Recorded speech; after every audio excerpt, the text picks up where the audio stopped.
All right, guys. So today on the podcast, we have a special guest. He's going to come on. Come over here, Pineda. Pineda. This is the second I know. I got a guest host. He's free, but we have to talk into the mic. All right. So we're talking about marketing. That's why I was like, oh, Ryan's right there, right behind us. So tell us what's been happening with Lead Kitchen. Me or Dakota? No, Dakota. Oh, okay. Yeah, I was just telling him that basically what we did is we took down direct mail spend from Ryan Dawsey, and then we were working with Ballpoint Marketing, and that was kind of what we gave up in order to do we call it Pineda leads, but Okay. yeah. So Well, because you were doing it before it had a name.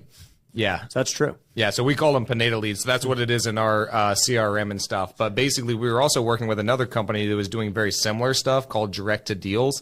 And it was a similar structure, but it was just not as good, not as many leads, and like it was horrible. So anyway, yeah, it was not fun.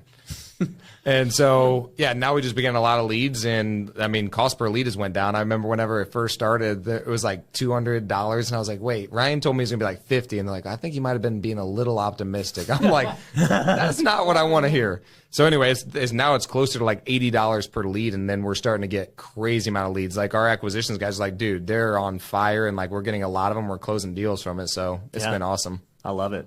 I love it. Yeah. So let's talk about Facebook ads. Yeah, I mean, look, same thing you mentioned, right? I mean, we've known each other for 4 or 5 years now. Marketing is always changing. And, direct mail has always been good for a period of time. TV was great for me for a long time. We still get deals with PPC, but the thing you want to do with marketing is be where everyone else isn't. Mm-hmm. And so for me, I just looked at it and I was like, well, I already know social media. I know Facebook. Like organically, I've done it for years, and I never did it for direct to seller because I always heard it never worked. Yep. Like I just never heard. But then I thought about it and I was like, well, yeah, everybody says you can't grow on social media either because they just suck. Mm-hmm. And so I was like, I'm just going to do it myself. So I used all my skills from all these years and I started running them for us, and then I saw them work. And then, obviously you were part of the first beta test group, and like you mentioned, it took time during the beta test to, figure out, oh, okay, this is this market. These are the things that we need to do better over here. This is this. But now, like you said, things are a lot more dialed in, and like on a cost per lead basis for an inbound lead, I don't think there's anything else that's comparable. Yeah.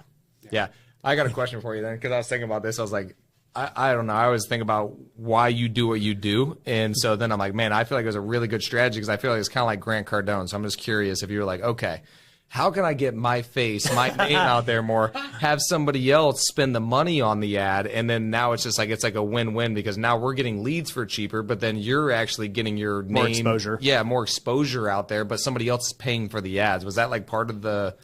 It's interesting. A lot of smart people mention that who think deeper. So kudos to you for being, let's say 20 or 30% of people realize that aspect of it.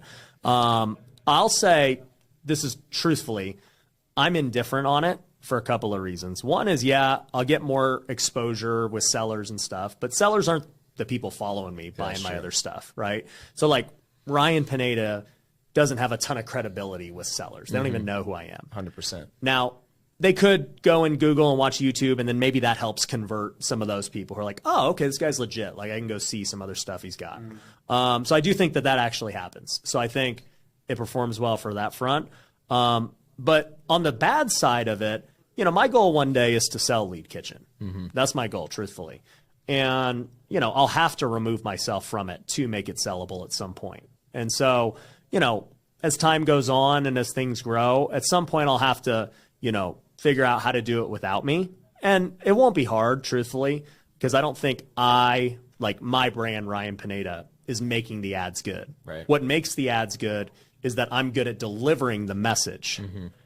I can say to the seller the right things. I make good ads. We have good copy. Like, that's what it is. It's not my brand and reputation that's making them work. Yeah. Is it possible, I've heard this and I don't know if it's actually possible, is it possible to take the list, because I was just talking about this, take the list that we're already pulling, we're cold calling, we're texting, can you pull that list and then actually target to those people as well? So we can do what's called a lookalike audience. And so we could take your list, and we actually could, right? Okay. But we can also take it and create what's called a lookalike audience, where they're going to take your list and get all the people who are just like those people, and we can target them directly. But you can't target the people on his list. We can. You can. You can do both. If their emails and stuff are registered, you can target them. Like, so if somebody opts in for Wealthy Investor, we can always retarget them because we have their email and their data. So we can do the same with sellers. Could I give you? Yeah. Yeah. Like we can skip trace their email and stuff. So if I gave you that list, could we? Oh dang. We can make it even crazier. That'd be awesome. That'd be crazy, because that's what I was telling him, is like, that's what I'm always working to do, is like, okay, we already pulled the list. That's where the bulk of the money is, because we're pulling all of the data and all these upfront people. cost. Yeah, and so then I want to hit it every single way possible: direct mail, texting, cold calling, uploading it to that. Like, hit them every way possible, because the other stuff is cheap. If you catch these people on Facebook, Yep. I mean, you already know they're motivated. Yep. You've pulled the list. They're in foreclosure. They're whatever. And that's the thing I always tell people too with this Facebook is, like, people are like, well, is it going to get oversaturated? I'm like, there's more people on Facebook than anything else. There's 2 billion people on Facebook. Yeah. Like, there's not 2 billion people watching TV. There's not 2 billion people, looking at their mail and all this. Like, it's way easier to meet these people on Facebook. Yeah. That's crazy to think about, because we all get mail, but I haven't looked at my mail in like 5 years. But everyone looks at social media, especially the older people that we want to, Right. do deals with. Like, they're on Facebook. Yeah. What else are they on? Yep. Yeah. That's crazy. Tell Ryan, like, how much revenue you're doing, your team, and all that stuff. Like gross, or what do you mean? Gross and net, everything. Well, I'm going based a lot on last year's number, because we just switched over to Taylor, actually. And so Correct, Taylor, yep. Yeah, so mine's mostly from spreadsheets and stuff, which is kind of like, it's net per property, but not net on like employees, overhead, stuff like that. And so anyway, last year we've been making somewhere around like 1.2 net on everything. That's on our rentals, on our flips, on everything. So yeah, we're making usually somewhere around $100,000 a month. Net. Yeah, net after all employees and stuff. What about like wholesale fees and stuff? Are you doing a month, like gross? Let me see.